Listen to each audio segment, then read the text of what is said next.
Muy buenos días a todos, bienvenidos al podcast Más que Sonrisas. El día de hoy tenemos un capítulo muy especial, ya que pues anteriormente hemos estado abordando temas como odontopediatría, endodoncia, periodoncia, rehabilitación, cirugía, entre otras áreas.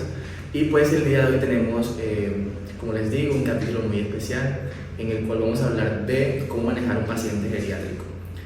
Sabemos que este tipo de paciente es un poco más complejo, ya que por lo general presentan enfermedades de base, presentan antecedentes médico-quirúrgicos y también pacientes que están tomando medicamentos. Entonces debemos saber cómo poderle brindar a este tipo de pacientes una atención completa e integral. Para este capítulo tenemos un estudiante de noveno semestre que él nos va a explicar en cuanto a conocimientos un poco más frescos y actualizados. Asimismo nos va a hablar sobre algunas vivencias que ha tenido y nos va a hablar acerca de cómo considera él que debería hacerse este tipo de atención en pacientes geriátricos. Entonces démosle la bienvenida al estudiante de noveno semestre de la Universidad de Chile, el señor Daniel Hernández. Hola, buenas. ¿Qué más? ¿Cómo vas? Primeramente agradecerte por la invitación a este podcast. Espero que sea de mucha ayuda y brindar esta información por estos conocimientos frescos que tenemos en la universidad. Sí, de hecho, ayer en la encuesta que hice en Instagram, algunos estudiantes odontólogos nos han hablado, nos han hecho muchas preguntas. Entonces quisiera que en este podcast, pues, entre los dos conversemos y hablemos y tratemos de resolver todas estas dudas que tienen nuestros usuarios. Entonces, Daniel, te empiezo con la pregunta. Tú como estudiante, ¿cuáles consideran que son las áreas o los puntos más específicos que se deben tener en cuenta para evaluar en este tipo de pacientes? Ok, sí, claro. Bueno, mira, es importante, digamos, que tener presente al momento de atender este tipo de pacientes, ya que esto no se maneja igual que un paciente joven, ¿cierto? Entonces, digamos que aquí es fundamental manejar la historia clínica. La historia clínica aquí es, digamos, que tu herramienta de mano derecha con la cual tú te vas a ayudar y te vas a guiar para poder, digamos, que llegar hasta un plan de tratamiento para estos pacientes. ¿Listo? Claro. ¿Qué otro punto creerías que es importante, aparte de la historia clínica? Bueno, aparte de esto, digamos, que conocer los antecedentes, obviamente, del paciente, ya que, digamos, que estos pacientes mayores cuentan con un factor, ya que normalmente siempre tienen una enfermedad de base. Entonces siempre están tomando muchos medicamentos, lo que se conoce como polifarmacia, y lo cual se tiene que tener en cuenta, ya que hay muchos pacientes que igual, digamos, que llega un paciente para una extracción y tú no lo puedes suspender. Claro, un medicamento de todo tiene que ser con interconsulta y todo eso. Claro. Entonces, Daniel, te quería preguntar también, ¿consideras que es más complejo un paciente geriátrico que un paciente joven o adolescente? Sí lo considero. La verdad, digamos que el manejo de un paciente geriátrico es un poco más complejo al momento, digamos, uno, de tú llevarle y darle la información al paciente, porque no es igual de tratar a un paciente joven que tú le puedes explicar y este te entiende. En cambio, esto es un poco, digamos, que ser un poco más flexible, más, digamos, que masticar las cosas, la información, para que este te entienda y que este te pueda comprender al momento de saber qué se le va a hacer. Sí, también ayudar, también como explicarle al acompañante, que algunos vienen con acompañante porque pues algunos no son independientes. Exacto, ese digamos que también otro factor se tiene que tener en cuenta al momento de atender a estos pacientes, ya que digamos que no, a veces no son capaces de ellos mismos, digamos, que entender o de pronto que no, que le van a hacer, entonces mejor explicar directamente a esto para tener como la autorización de que sí se le va a hacer. Correcto.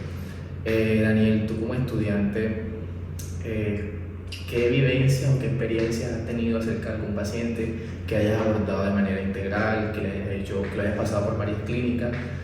Cuéntanos, ¿cómo has manejado ese tipo de aspectos? Porque sé que cuando uno es estudiante la carga es un poco más pesada, pues se tiene siempre como esa responsabilidad súper grande de cumplir con tus labores y todo eso ante la clínica. Entonces cuéntame alguna experiencia que hayas tenido con docentes y eso, que te hayan hecho tratar a pacientes geriátricos en diferentes áreas. Ok, bueno, sí, mira, de hecho, tuve un paciente así de igual forma, que primero, un paciente de 80 años, el cual llegó, pues su motivo de consulta como tal fue porque presentaba odontalgia, le molestaba un diente.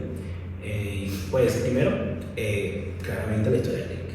La historia clínica va porque va, aquí digamos que se le preguntó al paciente, al acompañante, si el paciente sufría alguna enfermedad de base, si estaba tomando algún medicamento, y este me respondió de que sí.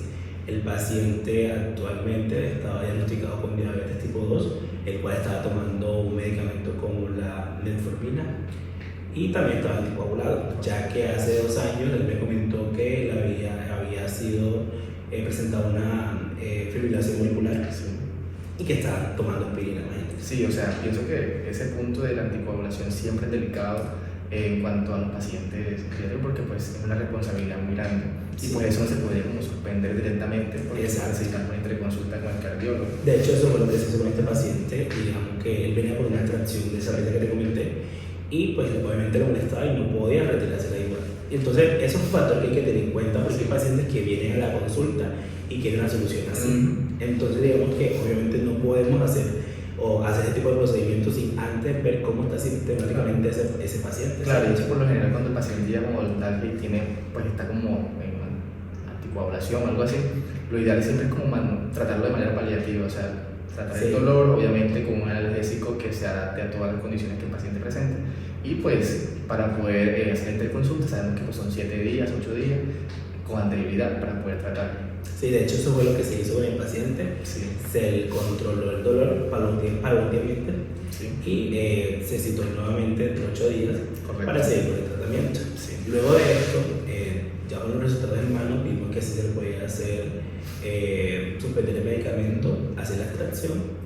Se hizo la extracción, ¿cierto? El paciente en el maxilar superior está prácticamente dentro. Entonces, digamos que se pasó por clínica integral de cirugía, en la cual se hizo la extracción de estos órganos dentales. Luego se pasó a clínica de periodoncia, donde, pues, digamos que el paciente también presentaba movilidad y sangrado, tenía periodontitis y gingivitis, y se hizo el raspado del alisado radicular. Luego se citó en otra clínica integral que fue la de rehabilitación. Sí, perdona que te interrumpa. Cuando el paciente anticoagulado no suspende la anticoagulación, también por lo general se tiene que siempre reforzar la hemostasia, independientemente si ya se hizo la anticoagulación. Sí, claro. En el momento de hacerle la extracción, eso sí es importantísimo tenerlo en cuenta, que siempre hay que reforzarla. Bueno, como te venía comentando, ya en la clínica de rehabilitación, ¿cierto? Digamos que el paciente, ya después de pasar por esas diferentes clínicas, se hizo lo que fue, primero se hizo la prótesis total del maxilar superior, ya que no tenía un órgano dental ahí, y ya se había pasado por lo que era cirugía, también por periodoncia y rehabilitación. Ya por último, normalmente siempre se tiene en cuenta que la rehabilitación es lo que se hace de último, porque a veces digamos que primero vienen por la extracción y no quieren hacerse demás tratamientos y pues quieren pasar enseguida a lo que es la restauración de lo que dije. Y no, primero hay que, digamos, que dejar el paciente totalmente limpio para posteriormente ya cumplir con lo que más que todo funcional y estético, que es la rehabilitación. Hay que crear un entorno propicio a este tipo de pacientes para poder recibir rehabilitación, o sea, no se puede construir sobre algo que está sucio. Entonces, sí, súper claro, me gustó esa experiencia que tuviste, supongo que teniste demasiado, obviamente en compañía de todos los especialistas y todo eso. Entonces, Daniel, para concluir en el podcast, ¿qué mensaje le quieres dejar a todos los estudiantes que nos están viendo? O sea, en cuanto al manejo del paciente, sabemos que pues hay que tener muchas consideraciones desde caídas que tengan los ancianos que por lo general presentan caídas, alguna limitación funcional motriz, el habla, el lenguaje, todo lo tenemos que ver de manera conjunta para poder brindar así un excelente tratamiento.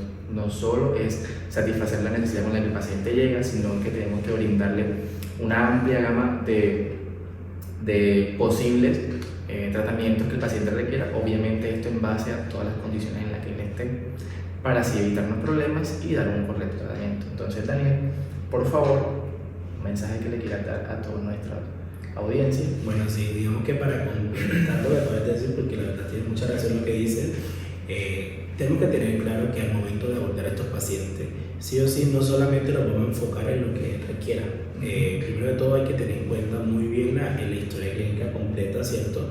Ya de ahí podemos partir a lo que el paciente sí necesita. Ya después de esto, sí podemos llegar a restaurar todo lo que necesita. Y digamos que también tener digamos que paciencia al momento de ver a estos pacientes. Como lo había dicho, esa parte es fundamental, ya que estos a veces no comprenden lo que se les va a hacer, entonces digamos que hacer muy como simples o hacer las cosas un poco más prácticas para que ellos entiendan y tener la manera de que ellos nos puedan cooperar en el tratamiento. Así es. Bueno, Daniel, un placer tenerte en nuestro podcast Más que Sonrisas. Pues ya nos quedó súper claro una visión mucho más amplia de cómo tratar este tipo de pacientes. Espero que a nuestra audiencia pues, le haya gustado todo el mensaje. Y pues ya, Daniel, muchísimas gracias por participar en nuestro Gracias a ti podcast. por la invitación, de verdad. Y espero pues de pronto venir en otra ocasión. Claro que sí, Daniel. Bueno, querida audiencia, espero que el mensaje haya sido súper claro. El doctor Daniel nos explicó sobre cómo manejar al paciente desde su perspectiva como estudiante aún, como futuro doctor. Y pues quiero que pues todos les haya quedado el mensaje de que el paciente geriátrico es otro tipo de paciente. Este paciente pues se debe abordar de muchísimas formas y todo eso, entonces pues como odontólogos tenemos que garantizarle al paciente una correcta atención y una atención pues de muy buena calidad. Nos vemos en el próximo capítulo. Chao.